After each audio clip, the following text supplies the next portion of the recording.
Now the metaphysics. Okay, well, let's talk about the metaphysics. Okay, whose idea of God are you talking about? It's like, is God an old man with a beard? And he lives in the sky? Okay, well, let's take that argument apart a little bit. Okay, first of all, the ancient Jews, they didn't like you to say the name of God. Why? Because they didn't want you to confuse the representation with the phenomena.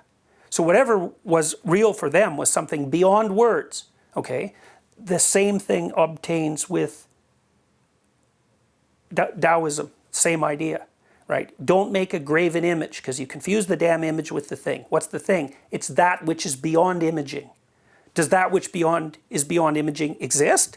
Obviously. What's its nature? Well, that's a different question.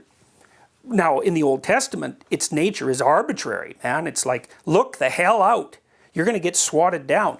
But if you look carefully at the structure of the Old Testament, and Northrop Frye did this, Frye's argument was basically this. Well, you've got the really old stories. Forget about them. History starts basically with Abraham. What is the Old Testament about?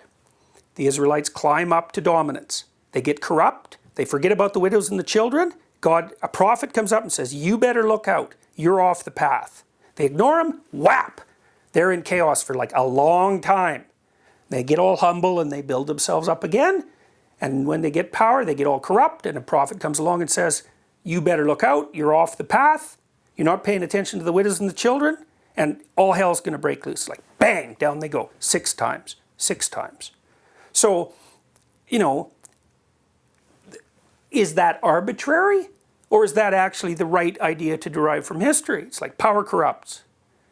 So you make your kingdom, you make your empire, and it's serving its proper purpose. But you let it get corrupt, things are going to fall apart.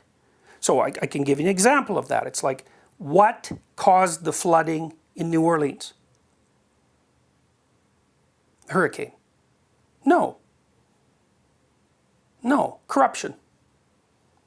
If the dikes would have been built properly, as everyone knew they should have been built, if all those millions of dollars had gone into the pockets of corrupt politicians, there wouldn't have been any flood. In Holland, they built the dikes for the worst storm in 10,000 years. In New Orleans, they built them for the worst storm in 100 years. Well, everyone knew that was insufficient. So why didn't they do something about it? Well, if you get corrupt enough, God will send a flood. It's like it's an old story. It's right. It's right. Now the question is, who is God? Well, I would say the ancient Israelites never said who God was. They just said, look the hell out for him.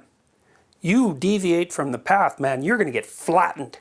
The people who wrote that book, first of all, like it was assembled loosely as a book, right? It's a bunch of books, that's what Bible means.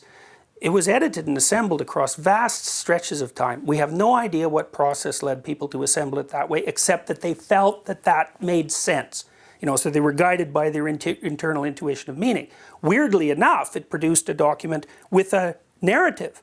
Now the narrative is difficult in some ways to discern given all the detail, you know. So I would say, give our ancestors a break, for God's sake. What do you want? You want absolute perfect coherence when they're trying to be so inclusive? Like, it's very hard to be coherent when you're trying to be inclusive. Those two things battle. So, you know, have a little respect. That's how it looks to me. Those people weren't stupid. They were seriously not stupid. And what they thought was not stupid. Now, we can look at it in other ways. Why is God in the sky? Well, I know you can't see it in the city. What's the fastest way to see infinity? I'll look up at the night sky. It's like, why is God up there? Because when you look at the night sky, that's how you feel. So is that wrong? Well, it's not bad. You know, it's like, well, where's the infinite? Because that's really the question. Well, it seems to be up there. It's like, yeah, right. Okay, so you make your sacrifices. It's like, why do people do that? God, that's primitive. It's like, no. The invention of the sacrifice was probably the single greatest stroke of genius that mankind ever was given or produced. What is a sacrifice? You give up something of value now so that things might be better in the future. It's like, that's the human discovery. That's the human discovery of time. Everybody makes sacrifices. It's like, I'm going to go to university instead of partying and, snorting cocaine. It's like, because that's fun. Why? Well, because if I organize my behavior properly and I make the right sacrifices, God will smile on me in the future, or at least the probability seems enhanced. It's like, okay, well, we don't use the same terminology. Well, we use the same terminology. We don't burn rabbits, but then again, we're not agriculturalists. So the people who were playing with the idea of sacrifice, like they were acting out the discovery of time. You can give up something now. Try to get a bone from a dog and tell him you're going to give him 2 bones. It's like he doesn't give a damn about that. Bone now.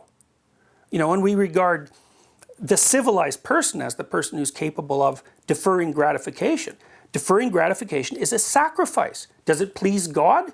Well, everyone thinks so, or they wouldn't do it. So you burn the sacrifice. Why? Well, God's in heaven. How else is he going to figure out the quality of your sacrifice? Well, you might say, well, that's primitive. It's like, don't be so sure. It's like they got the sacrifice idea right. They got the awe part right. Like if they're acting it out, it's concretized. It's like a drama. Does that make it primitive? Well, no, it's not primitive. It's unbelievably sophisticated. It's ridiculously sophisticated. Because the mode in the Old Testament is you make the right sacrifices and you will thrive. It's like, do we believe that? Yeah, it's the basis of civilized behavior. You don't get a complex civilization without that presupposition.